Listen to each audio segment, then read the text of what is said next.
Beto Ortiz introduce el caso de Elizabeth Peralta, exfiscal acusada de abuso de poder. Un juez decidirá si va a prisión o conserva su cuestionada libertad.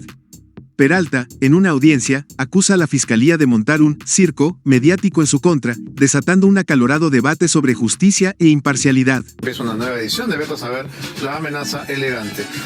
Mientras usted y yo conversamos, un juez decide si la madre, Elizabeth Peralta, la fiscal implicada en el escándalo Chibolín, va a la prisión. 12 de la noche a 12:30 de la noche, durante su intervención, Peralta defendió su honor, asegurando que no merece el maltrato que recibe del Ministerio Público. Sin embargo, Ortiz señala la ironía de que una funcionaria con tanto poder, capaz de destruir vidas, ahora esté en el banquillo de los acusados pidiendo indulgencia y privacidad. Conserva esta extraña libertad que las autoridades le han concedido, siendo que en su calidad de funcionaria pública es la primera que tendría que haber desfilado a la prisión. Hoy, un juez dirimente ha entrado a terminar con este absurdo empate en las votaciones y con el voto de este juez se va a decidir en las próximas horas si la madre, Elizabeth Peralta.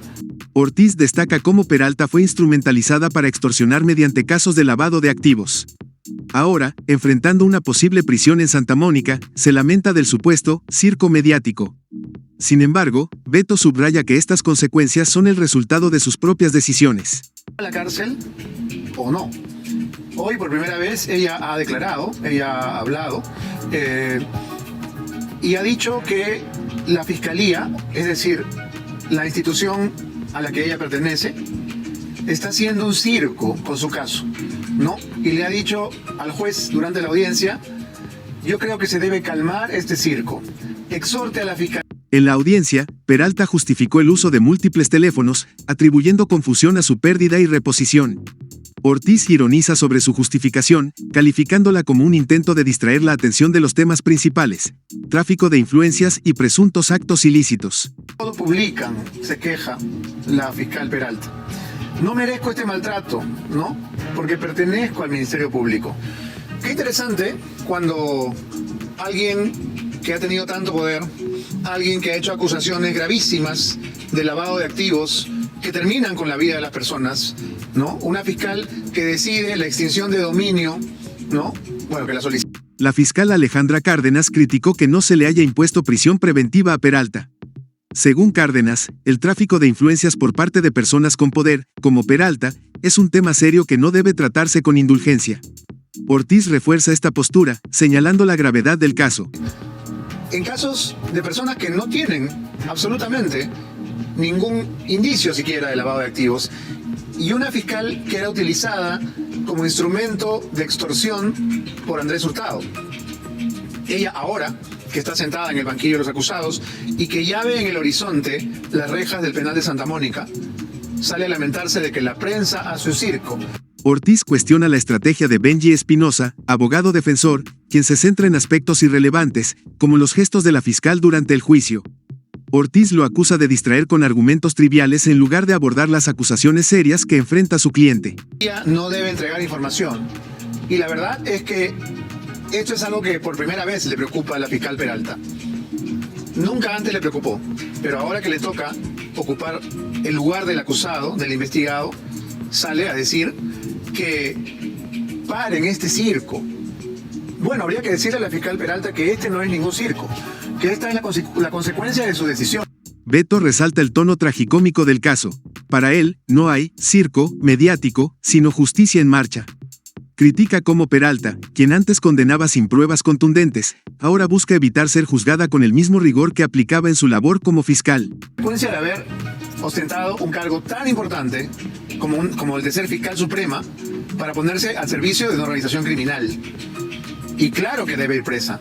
Absolutamente de acuerdo con que vaya a la cárcel, porque aquí nadie tiene corona. Y la fiscal Peralta sabe que participó de una manera francamente infame, ruin, cruel, destruyendo vidas de ciudadanos. El periodista recuerda los daños ocasionados por Peralta en su rol de fiscal, al haber destruido vidas con decisiones basadas en indicios débiles. Ahora, al enfrentar la justicia, sus intentos de justificar su conducta parecen poco convincentes y, para Ortiz, francamente patéticos. En su turno, se lamenta.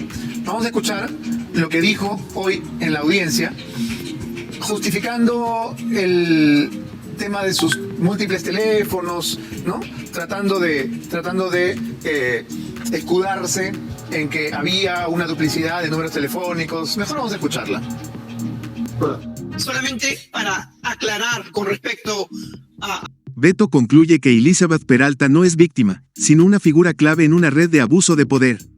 Lamenta que su caso haya llegado a ser una tragicomedia, pero enfatiza que, en última instancia, debe responder por sus acciones ante la justicia sin privilegios. El que siempre he usado, y que he usado más de 8 años o 10 años, es el 958-106-950. Que lo brindé y que lo entregué cuando ingresaron a mi oficina voluntariamente, así como el teléfono que lo tenía en mi oficina, que era asignado por la institución del Ministerio Público. Sí es cierto que he usado... Ortiz subraya que el sistema judicial no debe ceder ante tácticas distractoras. El caso de Peralta es un recordatorio de que nadie está por encima de la ley. La audiencia queda con una lección clara: el poder no puede blindar a los responsables de actos corruptos. 778, 740, hasta hace 2 meses. Pero yo ya no lo porto, doctor, porque eso se me perdió. Cuando fueron a allanar mi oficina, entregué mis 2 celulares y ya no tenía teléfonos. Por eso pasan unos 3 días y me compro un nuevo teléfono, el 953-867-126, que lo brindo cuando fui a declarar. Pero el día que voy a... Beto Ortiz señala lo absurdo de que el abogado defensor de Peralta, Benji Espinosa, critica a los periodistas que cubren el caso. Mientras Peralta acusa a los medios de crear un circo, el abogado distrae la atención con comentarios banales, como pedir que la fiscal no se ría. Esto parece una maniobra para desviar el foco del tema central. A escuchar al abogado Benji Espinosa haciendo él sí un circo. Porque la fiscal nos acusa a los periodistas de que hacemos un circo con su caso. Bueno, su caso no tiene nada de gracioso, fiscal Peralta. Su caso es más bien tragicómico, triste, patético. Pero el doctor Benji Espinosa, que es un experto en distraer la atención y en lanzar fuegos de artificio, ¿no?, alude a la fiscal porque se tapa la boca y porque se ríe y que lo distrae, ¿no? Fíjense ustedes el nivel del debate y la majestad de este juicio. Un abogado defensor diciendo que por favor la fiscal no se ría, ¿no? Me distrae que la fiscal se ríe, me distrae el color verde de su medalla. Esta clase de tonterías lo que pretenden hacer es generar pequeñas bombas. ¿Será Elizabeth Peralta capaz de enfrentar las consecuencias de sus acciones, o logrará escapar de la justicia como lo hizo en tantos casos en el pasado? Déjanos saber tu opinión en la caja de comentarios y no olvides seguirnos en todas nuestras redes.